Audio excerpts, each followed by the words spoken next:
दोस्तों नमस्कार, जय हिंद, वंदे मातरम।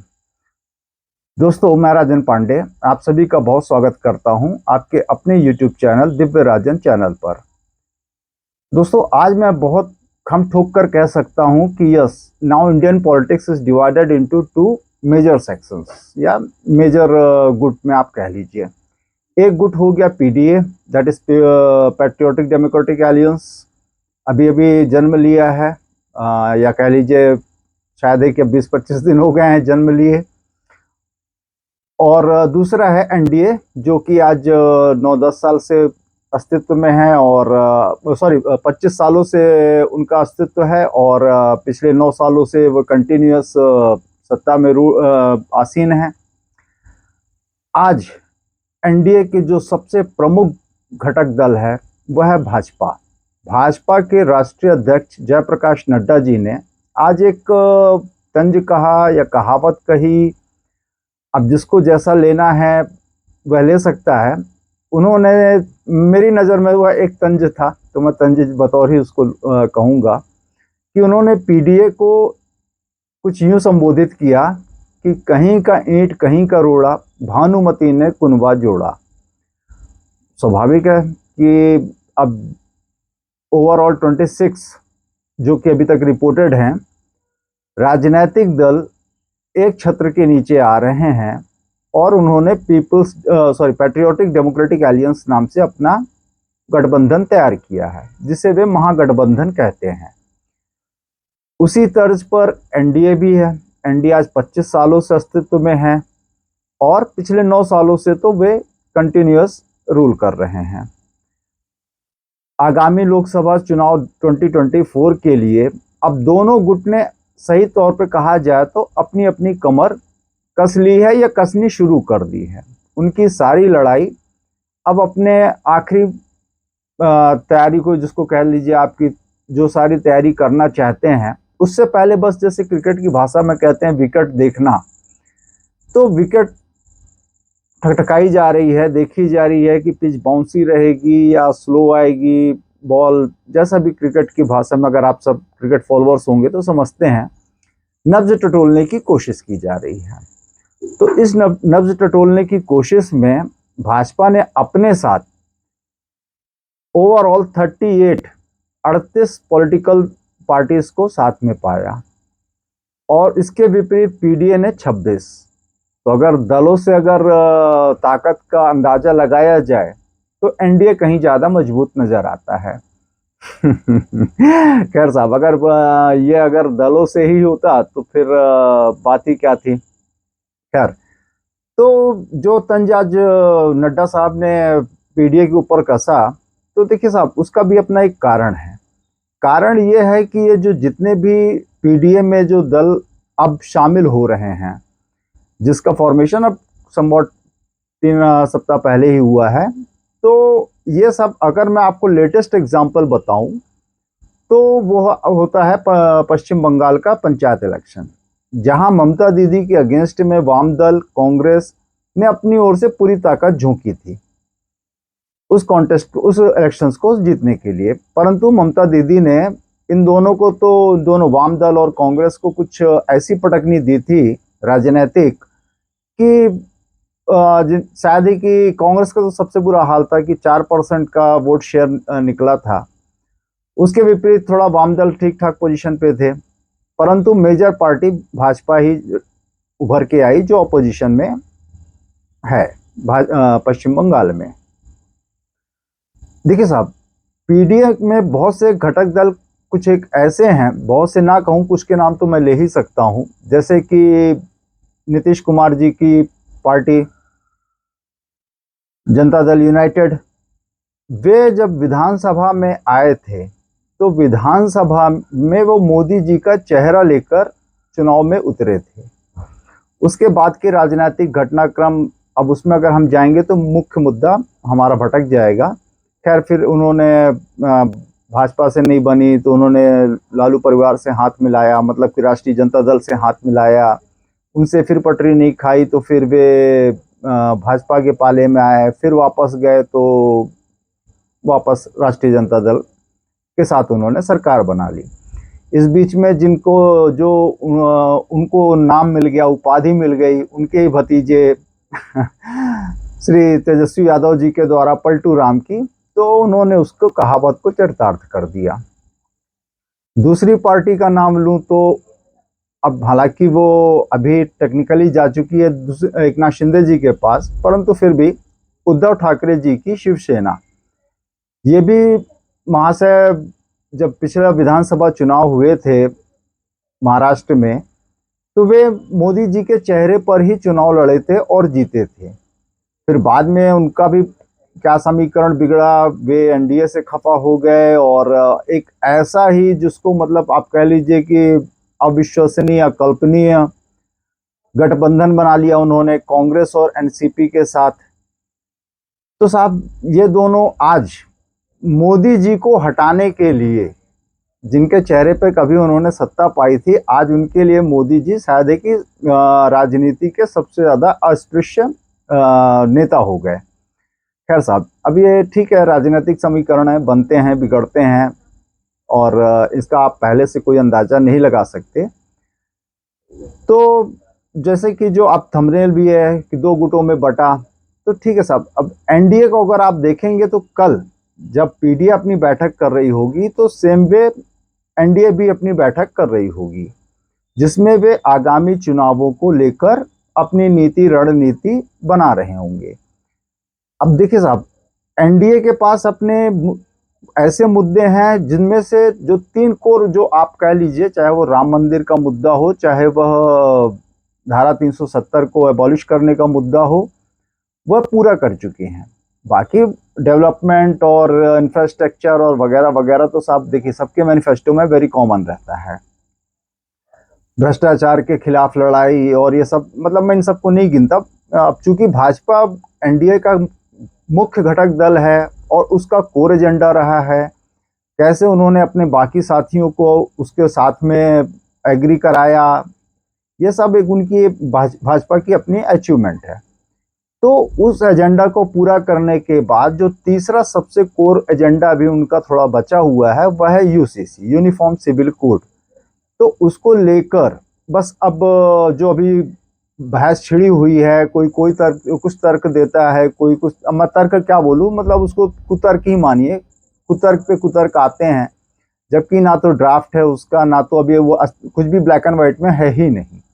उसके बाद भी एक अपोजिशन पार्टीज में द्वंद्व मचा ही रहता है, भाजपा विरोधी खेमे में द्वंद्व मचा ही रहता है कुछ न कुछ बात को लेकर और यूसीसी को लेकर। अब अगर आप ध्यान देंगे तो पीडीए में 2 मेजर राजनीतिक दल की एब्सेंस, मतलब वो मुझे थोड़ा सा खटक रही थी, इसलिए मुझे लगा कि आप सबसे यह बात संवाद करनी चाहिए। एक है साहब बीजू जनता दल का उस गुट में ना होना, पीडीए में ना होना।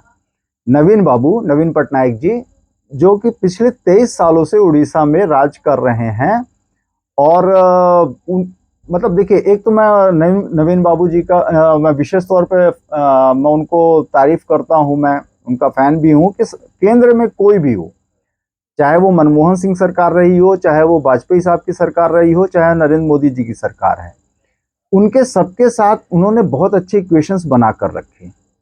उन्होंने कभी भी एस लाइक केजरीवाल जी, कभी भी, मतलब ये दोनों, अगर मैं नवीन बाबू को अगर मैं नॉर्थ कहूं तो केजरीवाल साहब मेरे को साउथ नजर आते हैं। तो ठीक उनके विपरीत नवीन बाबू जी का हमेशा एक अच्छा समीकरण केंद्र सरकार के साथ रहा। परंतु भाई भाजपा विरोधी तो भाजपा विरोधी, भाजपा उड़ीसा में जब चुनाव लड़ती है तो वह नवीन पटनायक जी के जो उनका दल है बीजू जनता दल, उसके खिलाफ ही लड़ाई लड़ती है। उसका पीडीए में ना होना, यह जरूर मुझे थोड़ा सा खटक रहा था। और दूसरा एक असदुद्दीन ओवैसी साहब, अब उनको भी, जो कि कह लीजिए कि अब कम से कम वे तो अपने आप को मुसलमानों का स्वयंभू नेता मानते ही हैं, हो ना हो वो एक अलग बात है, परंतु वे तो अपने आप को यही प्रदर्शित करते हैं और यही मैसेज कन्वे करना चाहते हैं कि खासतौर पे मुस्लिम समाज के वे प्रमुख नेता हैं। उनका भी पीडीए में ना होना थोड़ा सा एक आश्चर्य करने वाली बात लगती है। अब ठीक है, केसीआर साहब को अब अगर वो दूरी बनाकर रख रहे हैं पीडीए से, तो उनका भी अपना एक कारण है कि भाई जिस प्रकार से कर्नाटक में कांग्रेस का उदय हुआ, और कर्नाटक तेलंगाना से लगा हुआ स्टेट ही है, तो उसका प्रभाव तेलंगाना पर पड़ना बहुत ही वाजिब है। तो at the same time when जब उनको बीजेपी से भी लड़ाई लड़नी पड़ रही है, तो अब वे जानते हैं कि उनकी लड़ाई अब कांग्रेस से भी होगी। तो कांग्रेस के छाते के नीचे आने से वो जानते थे कि उनके जो कोर वोटर्स हैं उनमें एक गलत संदेश चला जाएगा। और रही बात बाकी घटक दलों की जो कि पीडीए में हैं, उन सबको देखिए, आप माने या ना माने, कांग्रेस की ही छाता के नीचे आना पड़ेगा, कांग्रेस का ही नेतृत्व उनको स्वीकार करना पड़ेगा। अगर मैं थोड़ी देर के लिए अखिलेश यादव जी को कोट करूं, जिनका यह कहना था कि 80 लाओ सरकार बनाओ, अगर मैं बोलता हूं कि समाजवादी पार्टी को ही उन्होंने 80 सीटें दे दी पीडीए ने कि ठीक है आप लड़ो, आप यूपी में बहुत मजबूत हो, तो भी उनको अखिलेश यादव जी को कांग्रेस के ही नेतृत्व में काम करना पड़ेगा। भले वो फिर वो डिपार्टमेंट अपने जो पोर्टफोलियो के लेके लड़ाई लड़ते रहें, और फिर वही जो आपसी आप हमने देखा है पूर्व में कि खींचतान और सब कुछ इसी प्रकार से ममता दीदी, उनको टेम करना तो और भी मुश्किल होगा। भले वो 42 के 42 सीटें ले आए पश्चिम बंगाल से, और पंजाब से अरविंद केजरीवाल जी सीटें ले आए। देखिए साहब, एक बात तो तय है कि जो अभी हालिया देखिए विधानसभा चुनाव भी आने को हैं, तो जो विधानसभा चुनाव होने हैं, अगर मैं फिर से नाम गिनाऊं, मध्य प्रदेश, छत्तीसगढ़, यहाँ पर कांग्रेस की स्थिति बहुत मजबूत है, वे अच्छी पोजीशन में हैं। मतलब अगर हार जीत होगी भी तो कोई बहुत ज्यादा अंतर से नहीं होगी।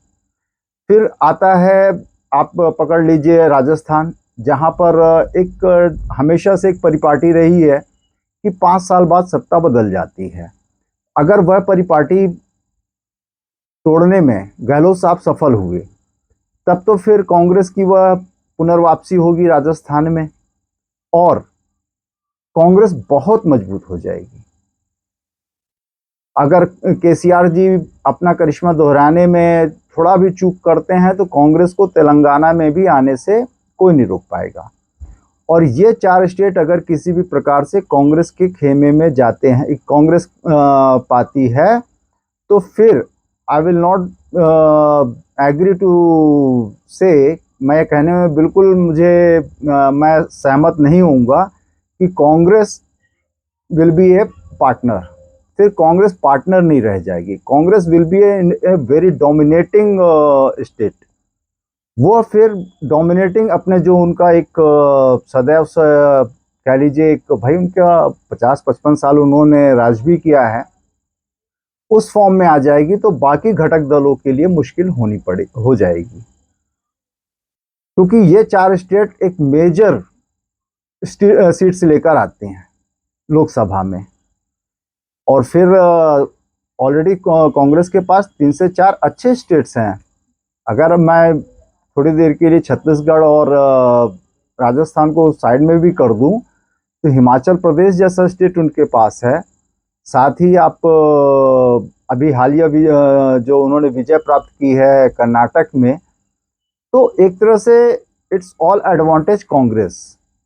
तो ऐसी स्थिति में मुझे नहीं लगता है कि फिर कांग्रेस किसी भी प्रकार से किसी भी अपने घटक दल से सीटों को लेकर किसी भी प्रकार की कंप्रोमाइज करेगी। चाहे फिर वो अखिलेश यादव जी 80 नहीं 160 का नारा लगा दें, या ममता दीदी 42 नहीं 84 का नारा लगा दें। तो अभी जो मुझे समझ में आ रहा है हाल फिलहाल, कि कांग्रेस की 5 उंगलियां 10 उंगलियां घी में हैं। अब सर कढ़ाई में हो ना हो वो एक अलग बात है, मगर अभी तो इट्स ऑल एडवांटेज कांग्रेस।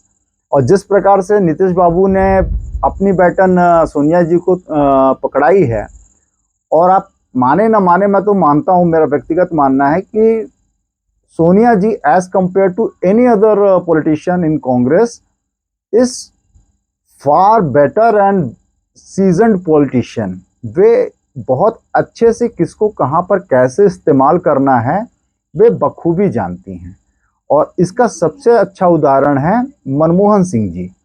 जब उन्होंने सभी को धता बताते हुए और खुद को त्याग की प्रतिमूर्ति बताते साबित करते हुए उन्होंने मनमोहन सिंह जी को प्रधानमंत्री पद पर अब मैं मान लीजिए कि हाँ चयन किया था उन्होंने।